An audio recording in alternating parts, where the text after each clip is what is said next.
Let's bring up the next storyteller, Frank.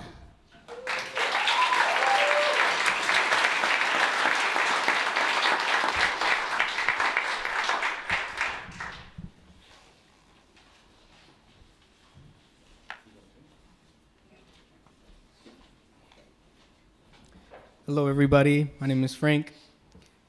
I used to picture myself working alongside engineers, architects on big projects in Boston. Back in high school, I was in a plumbing program. We used to call it shop. We alternated between academic and shop weeks, training very hard to become certified apprentices, ready to work right after graduation. Senior year came with a chance to join co-op, working in the field instead of sitting around in class. One of these shop days, my teacher, Mr. Avila, pulls me aside.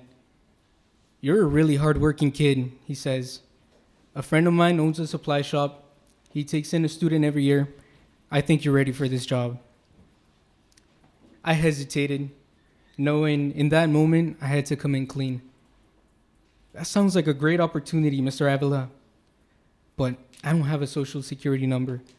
I'm undocumented." His face fell. Mr. Avila was retiring that year after almost 30 years of teaching. He was determined to see every student employed before leaving. "Still," he said, "it would not hurt to try. Be honest with him. I know the guy. He will not judge you." He called the same day, and soon I had an interview. My dad came along with me. He was proud of his boy. As we pulled up to the supply house, nerves hit me hard. What if they turned me down because of my status?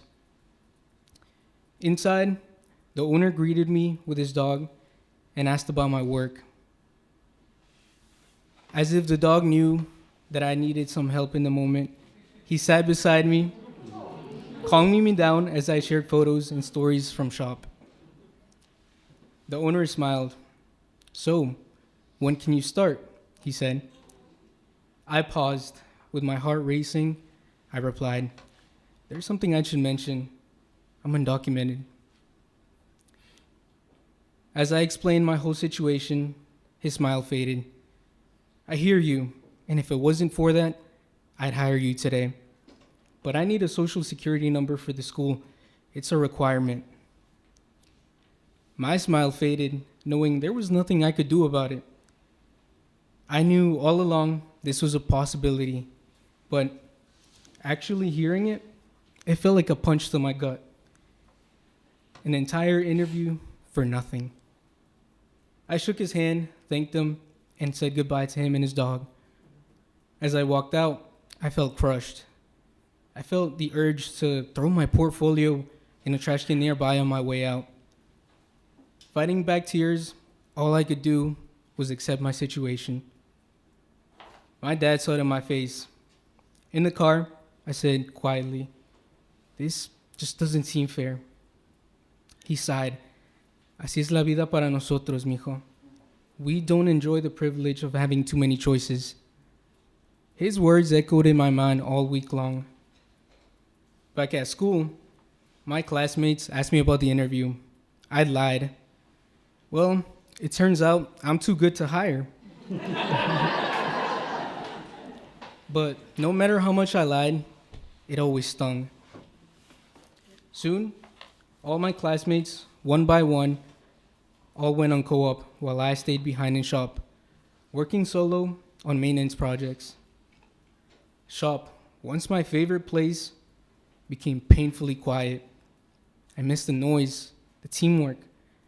During lunchtime, friends from other shops asked why I was the only one that hadn't joined co-op. And it hurt to lie again, always responding with the same answer: "I just don't want to pursue plumbing."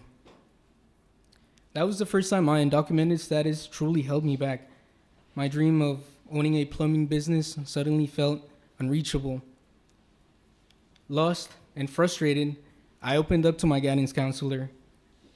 In the midst of my desperation and urge for options, he told me about the Dream.us, a scholarship for undocumented students. It offers a full ride to one of the universities, he said. "This has to be a joke," I replied, thinking it was just too good to be true. Once again, I heard the same sentence: "It wouldn't hurt to try." I wasn't hopeful, but I applied anyway and didn't tell anybody, not even my parents. Months later, an email popped up. "Congratulations, Franklin. You have been awarded the Opportunity Scholarship." I stared at the screen in disbelief. A spark of hope had returned. Plumbing had closed its door, but education had opened another. Fast forward to last year during spring break. Plumbers were working on dorm renovations back at school. I stopped to chat with one of them adjusting the faucet. "There's been sediment in the water since the shutdown," I said. "It's normal," he replied. "When pipes restart, buildup clears out." I smiled. "I used to be in the plumbing trade, you know. Apprentice level, never got my license though." "Why didn't you stay in it?" he asked. I lied. "Well, it wasn't paying well back home." He looked at me in disbelief. As I walked away, nostalgia hit me. I was back in shop. I heard the sound of drills and hammers, the smell of copper and steel pipes. I missed the feeling of building something, or just trying not to burn my eyebrows off when I was soldering. But alongside the memories also came peace. I realized my degree in finance could one day bring me back to plumbing, not as an apprentice, but as a business owner. To end things on a good note, I gotta mention that I am now approved to legally work in the US.